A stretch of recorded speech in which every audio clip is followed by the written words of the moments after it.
Hi everyone, I'm glad you're here. Thank you for joining me. It's Monday, April 1st, 2024. Yesterday at 4:12 p.m. local time, northeast of San Diego, there was a magnitude 3.5 earthquake near Lake Henshaw, California. 640 people said they felt this earthquake. It was about 8 miles in depth along the Elsinore Fault Zone.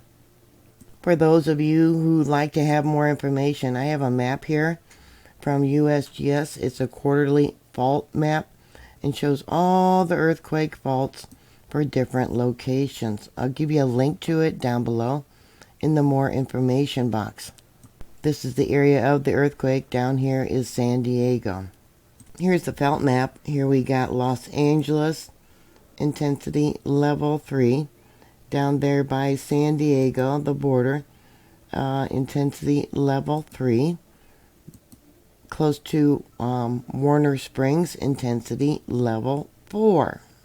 USGS gave it an intensity level of 4, meaning it was felt indoors by many people, outdoors by a few.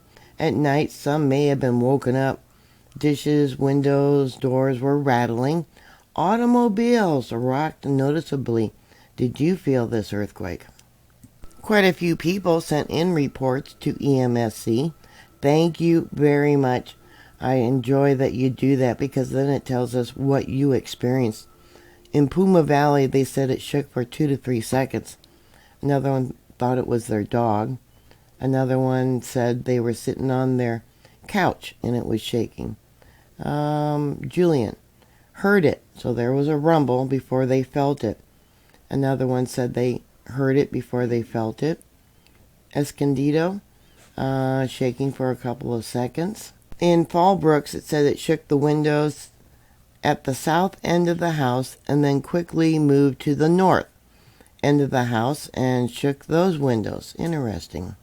A report from San Diego thought it was a Tatus Homer hitting the house, the roof, but just a jolt here.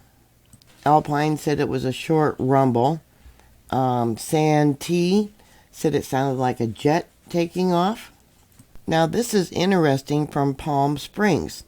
House was so very quiet, so that's what made me look around. I heard a spontaneous creak from the ceiling. And not a half second later, my phone was signaling this message.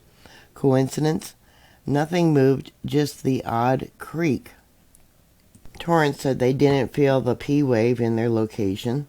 They did get a notification, I guess, on their phone. Now, the Elsinore Fault, not including Whittier, Chino, Laguna Salada, is a 180-kilometer, 110-long fault zone. It is estimated that this area is capable of producing a quake between a 6.5 and a 7.5. Yeah, it's really a long fault zone. I tried to draw it out. You can see it here, right here in the center. Back in 1910, there was a magnitude 6.0. Despite the size and the length of the fault zone, it is a really quiet fault zone. In fact, it's one of the quietest in the region. The last major rupture event on the main Elsinore Fault was in 1910, with a magnitude 6.0 earthquake centered just northwest of the city of Lake Elsinore. Right up over here. And there's Lake Elsinore, and there's the location that occurred on. They believe that there was 2 foreshocks before the magnitude 6.0. There was one on May 12th and one on May 5th, 1910. They did topple chimneys in Corona, Temescal, Winsmore, and caused some alarm among citizens of the Los Angeles and San Diego area, as well as those in towns closer to the epicenter. Just because large earthquakes have not happened recently, it does not mean that any damaging event could not occur. If the Elsinore Fault did rupture going from end to end, they figure it would create an earthquake of maybe a magnitude 7.8. Such an event would cause lots of damage extending from San Diego all the way to Los Angeles. With the eclipse coming in a few days, 7 days I believe, it'll be on April 8th, a lot of people are concerned about the effects of the solar eclipse. Often when the planets line up, they really have little effect upon the Earth, but the moon does. Give an example of how the moon gravity has an effect on the Earth. There's a building there in New York City, one of the taller buildings. I don't remember which one it is, but it actually extends about 6 inches taller because of the effect of the moon. I'm going to try and look more into that. It might have been the Empire State Building. I don't know. But with the eclipse coming there in San Diego, it's going to start around 10:03 a.m. local time. The maximum eclipse occurs at 11:11 a.m. and it'll be about 54% covered. And then it'll be completely over by 12:23 p.m. I remember as a kid doing this one technique to watch the solar eclipse.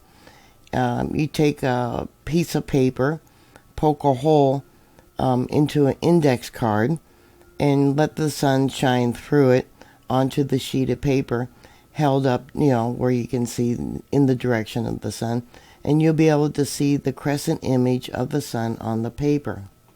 So I was thinking, if there's enough gravity from the moon to affect, our tides and to stretch buildings, what effect does it have on our fault zones? Often when the moon is the closest to the Earth, we have a greater chance of earthquakes. So what are your thoughts? Put your comments down below. Thank you very much for watching. Please like, share, and subscribe, and I'll talk to you later. God bless you. Bye.